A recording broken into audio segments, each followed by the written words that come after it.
ஒரு காலத்துல ஒரு ஊர்ல ராகவையாவுடைய குடும்பம் இருந்துச்சு. ராகவையாவுக்கு மனைவி தேவியும் புள்ள பாலுவும் இருந்தாங்க. ராகவையா புள்ளைய நல்லபடியா படிக்க வச்சாரு. கொஞ்ச நாளுக்கு அப்புறமா பாலுவுக்கு பட்டணத்துல வேலை கிடைச்சி அவன் குடும்பத்தை பாத்துக்கிட்டு இருந்தான். என்னடா எங்கே கிளம்பிக்கிட்டு இருக்க? வேலைக்காக பட்டணத்துக்கு கிளம்புறேன்ப்பா. முந்தா நேற்று தானே வந்த, அதுக்குள்ளார கிளம்புறியே. உனக்கு தெரியும் தானப்பா, வேலைக்கு போய் தானே ஆகணும். இன்னும் கொஞ்ச நாளில் நம்ம ஊருக்கு என்ன மாற்றிடுவாங்க. அப்புறம் எந்த கஷ்டமும் இருக்காதுப்பா. சரி, கல்யாணம் எப்படா பண்ணிக்க போற? அதுக்குள்ள அங்க வந்த ராகவையாவோட நண்பன் பீமையா, உன் பிள்ளைக்காக நல்ல சம்பந்தம் நான் பார்த்துட்டு வந்திருக்கேனேம்மா. அப்படியான அந்த பொண்ணு எந்த ஊரு? நம்ம பக்கத்து ஊரு தாம்மா அந்த பொண்ணு. பொண்ணு ரொம்ப நல்ல பொண்ணு, லட்சணமான பொண்ணும் கூட. ஆனா என்னடா, அது என்னன்னோ சொல்லித்தோல. அந்த பொண்ணு ஒன்றும் பெருசாக படிக்கலை. ஆனால் உன் புள்ள நல்லா படித்து நல்ல வேலையிலையும் இருக்கான். படிப்பு முக்கியம் இல்லை, பொண்ணு நல்ல பொண்ணு தானே. ரொம்ப நல்ல பொண்ணுடா. அதான் அந்த சம்பந்தத்தை கொண்டு வந்திருக்கேன். அப்போ அந்த பொண்ணையே முடிவு பண்ணிடலாம். எனக்கு இதில் எந்த பிரச்சனையும் இல்லை அப்படின்னு சொன்ன உடனே பாலுவுக்கும் சீதாவுக்கும் ஒரு நாள் கல்யாணம் நடந்துச்சு. ஒரு நாள் பாலு, சீதா, என் நண்பர்கள் வந்திருக்காங்க, அவங்களுக்கு சூடா காஃபி கொண்டு வா. சீதா சரி அப்படின்னு சொல்லி சமையல் அறைக்குள்ள போய் யோசிச்சுக்கிட்டு இருந்தா. இந்த காஃபினா என்னவா இருக்கும்? அத்தை கிட்ட கேட்கலான்னு பார்த்தா பயமா இருக்கே. அவங்க வேற என்ன திட்டிடுவாங்க. சரி, நானே யோசிச்சு ஏதாவது ஒன்று பண்ணி கொண்டு போறேன். அப்படி கொஞ்ச நேரத்துல கிளாஸ்ல ஏதோ கருப்பா ஒரு தண்ணியை கொண்டு வந்து சீதா 2 பேருக்குமே குடிக்க கொடுத்தா. அதை குடிச்சு எல்லாரும் வாந்தி எடுத்துட்டாங்க. அதை பார்த்து பாலு ரொம்ப ஆச்சரியமா, என்ன சீதா இது, காஃபி இப்படி இருக்கு? நீங்க தானே காஃபின்னு ஏதோ கேட்டீங்க. அதை நம்ம தோட்டத்தில் விளைஞ்சிருந்த பாவக்காவை பறிச்சு அதை அரைச்சி அது கூட பருப்பெல்லாம் போட்டு இதை சமைச்சு கொண்டு வந்தேன். இது உடம்புக்கு ரொம்ப நல்லது. ஏதோ எனக்கு தெரிஞ்சதை நான் செஞ்சேன். அப்படி சீதா அப்பாவித்தனமா சொன்னதை கேட்டு பாலு, நல்ல வேலை பாவக்காவை கலந்த. வேற எதுனா காயை கலந்து இருந்தீனா எங்க உயிருக்கு என்ன இருக்குமோ என்னமோ. வேற ஏதாவது கலந்தா உங்க உயிர் போயிடும்னு எனக்கு தெரியாதா? அப்ப பாலுவோட நண்பனான ராமு, அம்மாடி தங்கச்சி, உனக்கு அந்த அறிவு இருக்கிறதால நாங்க இப்போ உயிரோட இருக்கோம். இனிமே இங்க எப்ப வந்தாலும் நாங்க சாப்பிட எதுவும் கேட்க மாட்டோம். சரி இருங்கண்ணே, வேற காஃபி போட்டு எடுத்துட்டு வரேன். எனக்கு இன்னும் கொஞ்ச நாள் வாழணும்னு ஆசை இருக்குமா, அதனால உன் வீட்டு பக்கம் வராம இருக்கிறது நல்லது. அப்படின்னு சொல்லி பாலுவோட நண்பர்கள் எல்லாரும் அங்கிருந்து ஓடி போயிட்டாங்க. இப்படியே நாட்களும் போச்சு. அப்பா, நாங்க பட்டணத்துக்கு கிளம்புறோம். என்னடா இது, சீதாவுக்கு இங்க இருந்துதான் பழக்கம். பட்டணத்தை பத்தி எதுவுமே தெரியாது. அவ பட்டணத்துல எப்படி வந்து வாழுவா?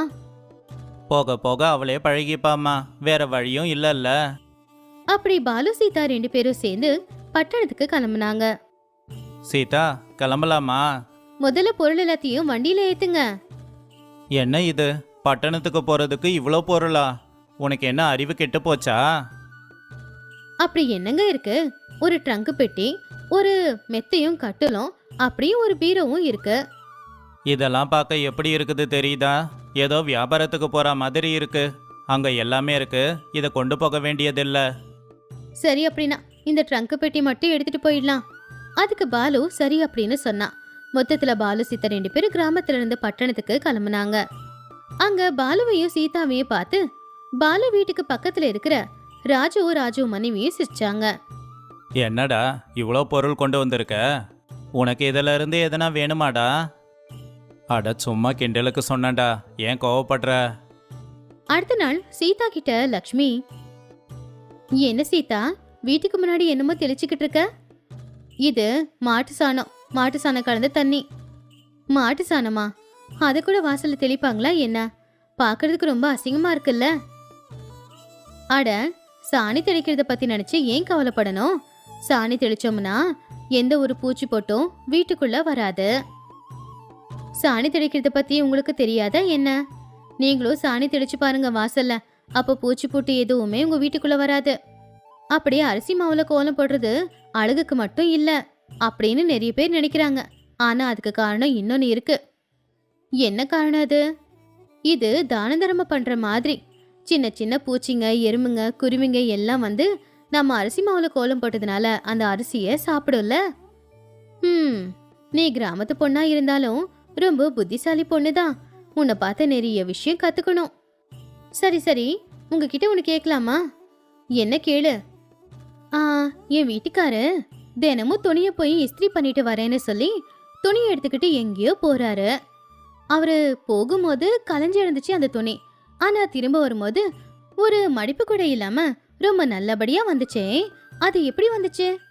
அதுவா, ஒரு இரும்பு பெட்டியில எரியிற அடுப்பு கறியை போட்டு அதுல துணியை வச்சு தேய்ப்பாங்க. அந்த துணி அப்போ சுருக்க நிமிறதுக்கு காரணம் அந்த பெட்டிக்குள்ள இருக்கிற சூடுதான். ஆனா இது கூட உனக்கு தெரியாது? எனக்கு எப்படி தெரியும்? எங்களது கிராமம்.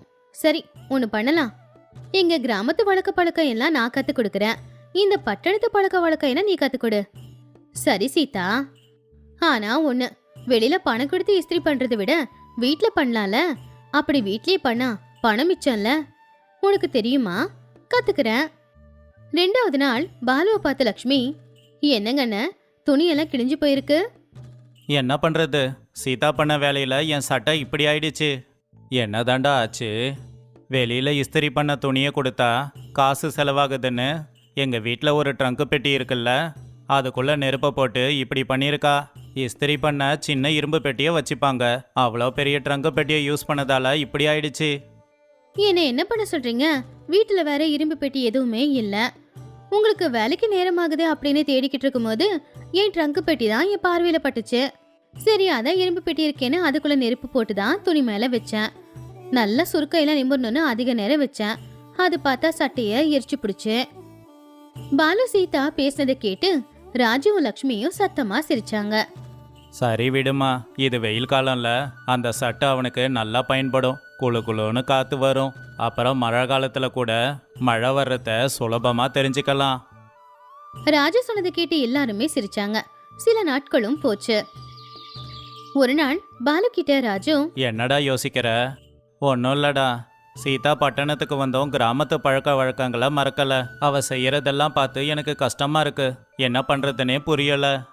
டேய், அந்த பொண்ணு ஒன்றும் முட்டாள் கிடையாது, கொஞ்சம் அப்பாவி அவ்வளவுதான். பட்டணத்துக்கு தடவையா வாழ வந்திருக்கு. அவ விருப்பப்படி வாழ விடு. யாரா இருந்தாலும் அவங்க விருப்பப்படி வாழறது அவங்க உரிமை. சீதாவையும் அவ விருப்பப்படியே விட்டுடு. சரிடா, நான் அப்படியே அவளை விட்டுடுறேன். இப்படியே சில நாட்களும் போச்சு. என்ன லக்ஷ்மி, ரொம்ப பதட்டமா இருக்க? என் புள்ளைக்கு உடம்பு சரியில்லை. எத்தனை ஹாஸ்பிட்டலுக்கு கூட்டிட்டு போனாலும் எந்த ஒரு பயனும் இல்லை. அவன் எப்ப குணமாவானே தெரியல. சரி இரு, நான் போய் மருந்து எடுத்துட்டு வந்து கொடுக்கறேன். அது குடிக்கவே சரியா போயிடும். அப்படி கொஞ்ச நேரத்துக்கு அப்புறமா சீதா ஒரு மருந்து கொண்டு வந்து லக்ஷ்மி கிட்ட கொடுத்தா. இந்த கஷாயத்தை குடிக்க வையே, சாயந்தரத்துக்குள்ள சரியா போயிடும். இந்த கஷாயத்துல என்ன கலந்துருக்க? எவ்வளவு மருந்து சாப்பிட்டாலும் குறையாத இந்த ஜுரம் இதுல எப்படி குறையும்? ஒன்றும் இல்லை, 4 மிளகு சீரகம், திப்பிலி இதெல்லாம் போட்டு கஷாயம் செஞ்சு கொண்டு வந்திருக்கேன். நமக்கு உடம்பு முடியாத நேரத்துல இந்த கஷாயத்தை குடிச்சோம்னா சீக்கிரமாவே நாம குணமாயிடுவோம். அப்பதான் அங்க வந்த பாலு ராஜு கிட்ட லக்ஷ்மி நடந்தது எல்லாத்தையும் சொன்னான். பாத்தியா பாலு, உன் பொண்டாட்டியோட திறமைய யாரையும் குறைவா நினைக்க கூடாது. சீதா திறமையான பொண்ணு தான். மருந்தெல்லாம் செஞ்சு கொண்டு வந்து கொடுத்துருக்கா. அதை குடிச்சதும் என் புள்ள தெளிவாயிட்டான் பாரு. நீ சொல்றது சரிதான்டா. இந்த கதையில இருக்கிற நீதி என்னன்னா, எப்பவுமே யாரையுமே நாம மட்டமா நினைக்க கூடாது. எல்லாருக்குள்ளாரையும் ஒரு திறமை இருக்கும். ஒருத்தங்கள மட்டமா நினைக்காம கொஞ்சம் நிதானமா அவங்களோட பழகி பார்த்தா அவங்க கிட்ட இருந்து நிறைய விஷயங்களை நாம கத்துக்கலாம். அவங்களுக்கு தெரிஞ்ச நிறைய விஷயங்கள் உங்களுக்கு தெரியாம இருக்கலாம். உங்களுக்கு தெரிஞ்ச நிறைய விஷயங்கள் அவங்களுக்கு தெரியாம இருக்கலாம். ஒருத்தங்களுக்கு ஒருத்தங்க கத்து கொடுத்து வாழ்ந்துக்கணும்.